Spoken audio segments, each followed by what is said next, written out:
Hello friends, मैं प्रेमचंद कुमार अभी आप सभी का स्वागत करता हूं वी मेक टीचर्स में। दोस्तों, आज की क्लास में लेकर आया हूं यूजीसी नीट पेपर 2 कॉमर्स के एक महत्वपूर्ण यूनिट जिसका नाम है विपणन प्रबंधन। इस यूनिट से संबंधित जो भी प्रीवियस ईयर क्वेश्चन पूछे गए हैं उन सभी क्वेश्चन के बारे में चर्चा करेंगे। तो चलिए शुरू करते हैं आज की इस वीडियो को। और यदि ये वीडियो आपको पसंद है तो इस वीडियो को लाइक कीजिएगा, अपने दोस्तों को भी साथ में शेयर कीजिएगा। और यदि आप हमारे चैनल पे पहली बार विजिट करते हो हमारे चैनल को सब्सक्राइब कर बेल आइकन को प्रेस कर ऑल बटन दबा दीजिएगा ताकि मैं जब भी वीडियो अपलोड करूँ तो आप तक नोटिफिकेशन मिल सके। तो चलिए शुरू करते हैं आज की इस वीडियो को।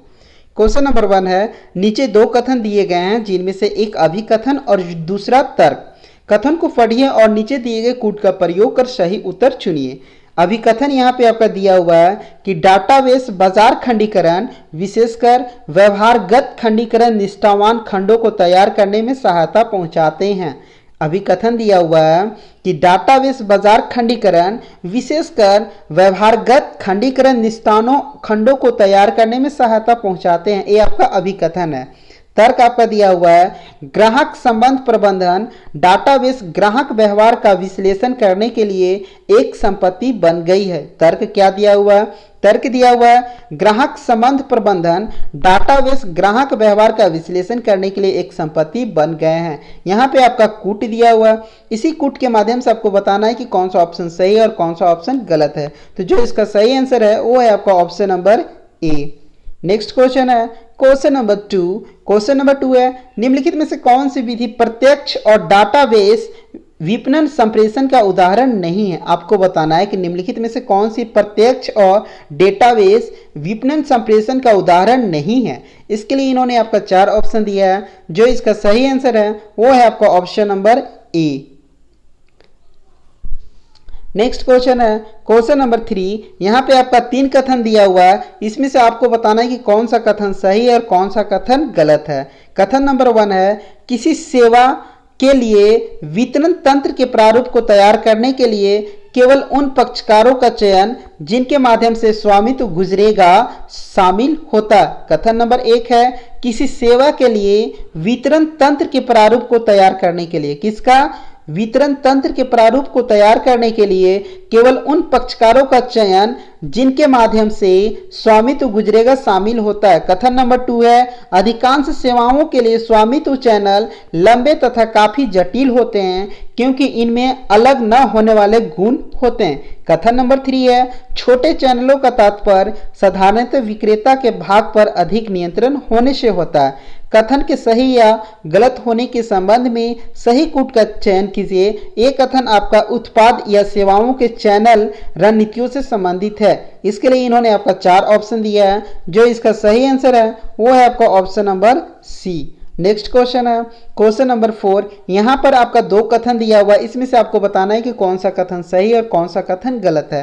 कथन नंबर 1 है, गैर स्टोर रिटेलिंग का एक रूप जिसमें उपभोक्ताओं से विज्ञापन के द्वारा संपर्क स्थापित करते हैं तथा बदले में उपभोक्ता रिटेल स्टोर पर जाए बिना उत्पाद को खरीदते हैं तो उसको क्या बोलते हैं? प्रत्यक्ष विक्रय कहते हैं।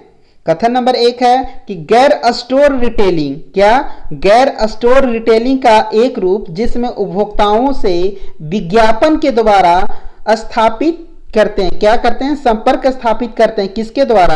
विज्ञापन के द्वारा संपर्क स्थापित करते हैं तथा बदले में उपभोक्ता रिटेल स्टोर पर जाए बिना उत्पाद को खरीदते हैं तो इसे हम क्या कहते हैं? प्रत्यक्ष विक्रय कहते हैं। कथन नंबर 2 है कि गैर स्टोर रिटेलिंग का एक रूप जिसके अंतर्गत विक्रेता एवं उपभोक्ताओं के माध्यम रिटेल स्टोर से दूर संबंध स्थापित किया जाता है को प्रत्यक्ष विपणन कहते हैं। इसके लिए इन्होंने आपका 4 ऑप्शन दिया है। जो इसका सही आंसर है वो है आपका option number D. Next question है क्वेश्चन नंबर 5। क्वेश्चन नंबर 5 है, क्रेताओं के द्वारा विपणन प्रकार हेतु अदायगी करने के लिए विक्रेता द्वारा क्रेताओं को दी गई कीमत सूची में छूट प्रदान करने को क्या कहते हैं। आपको बताना है कि क्रेताओं के द्वारा विपणन प्रकार हेतु अदायगी करने के लिए विक्रेता द्वारा क्रेताओं को दी गई कीमत छूट में से छूट प्रदान करने को क्या कहते हैं। इसके लिए इन्होंने आपका 4 ऑप्शन दिया है। जो इसका सही आंसर है वो है आपका option number C. Next question है क्वेश्चन नंबर 6, निम्नलिखित में से कौन सा एक डिजिटल विपणन का मुख्य पक्ष नहीं है? आपको बताना है निम्नलिखित में से कौन सा एक डिजिटल विपणन का मुख्य पक्ष नहीं है। इसके लिए इन्होंने आपका 4 ऑप्शन दिया है। जो इसका सही आंसर है वो है आपका option number D. Next question है क्वेश्चन नंबर 7, निम्नलिखित में से किसका कारखाना अधिनियम 1948 के अधीन प्रावधान नहीं है? आपको बताना है निम्नलिखित में से किसका कारखाना अधिनियम 1948 के अधीन प्रावधान नहीं है। इसके लिए इन्होंने आपका 4 ऑप्शन दिया है। जो इसका सही आंसर है वो है आपका option number C. Next question है क्वेश्चन नंबर 8, विपणन उन्मुखी कंपनी के रूप में परिवर्तित होने के दौरान एक कंपनी को निम्नलिखित में से किस अवरोध का सामना करना पड़ सकता है? आपको बताना है कि विपणन उन्मुखी कंपनी के रूप में परिवर्तित होने के दौरान एक कंपनी को निम्नलिखित में से किस अवरोध का सामना करना पड़ सकता है।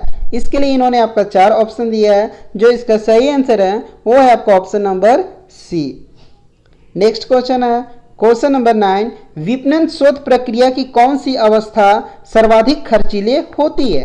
आपको बताना है विपणन शोध प्रक्रिया की कौन सी अवस्था सर्वाधिक खर्चीले होती है। इसके लिए इन्होंने आपका 4 ऑप्शन दिया है। जो इसका सही आंसर है वो है आपका option number B. Next question है क्वेश्चन नंबर 10। क्वेश्चन नंबर 10 है, नीचे दिए गए कानूनों में से कौन सा कानून भारत के विपणन वातावरण का हिस्सा नहीं है? आपको बताना है नीचे दिए गए कानूनों में से कौन सा कानून भारत के विपणन वातावरण का हिस्सा नहीं है। इसके लिए इन्होंने आपका 4 ऑप्शन दिया है। जो इसका सही आंसर है वो है आपका option number D. Next question है क्वेश्चन नंबर 11, किस कानून के अंतर्गत विनिर्माताओं और वितरकों को डिब्बाबंद वस्तुओं पर अधिकतम फुटकर कीमत की घोषणा करना अपेक्षित है? आपको बताना है किस कानून के अंतर्गत विनिर्माताओं और वितरकों को डिब्बाबंद यानी पैकेज वाला वस्तुओं पर अधिकतम फुटकर कीमत यानी एमआरपी जिसको बोलते हैं कि घोषणा करने अपेक्षित है। इसके लिए इन्होंने आपका 4 ऑप्शन दिया है। जो इसका सही आंसर है वो है आपका option number C. Next question है क्वेश्चन नंबर 12। क्वेश्चन नंबर 12 है, निम्नलिखित कथनों पर विचार करें और नीचे दिए गए कूटों से सही विकल्प ज्ञात कीजिए। नंबर 1 में दिया हुआ है, फर्म की विपणन सूचना प्रणाली विपणन शोध प्रणाली का अवयव है।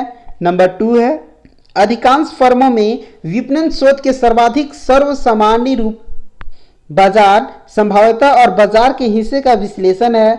उपभोक्ता की अनुभूति और अभिवृत्ति का अध्ययन करने के लिए सर्वेक्षण शोध का कभी कभी ही उपयोग किया जाता है। 4th में है, उपभोक्ता के कार्य उपरांत व्यवहार का अध्ययन करने के लिए संज्ञानात्मक असंगति की अवधारणा प्रासंगिक है। यहाँ पे आपका कूट दिया हुआ, इसी कूट के माध्यम से आपको बताना है कि कौन सा ऑप्शन सही है और कौन सा ऑप्शन गलत है।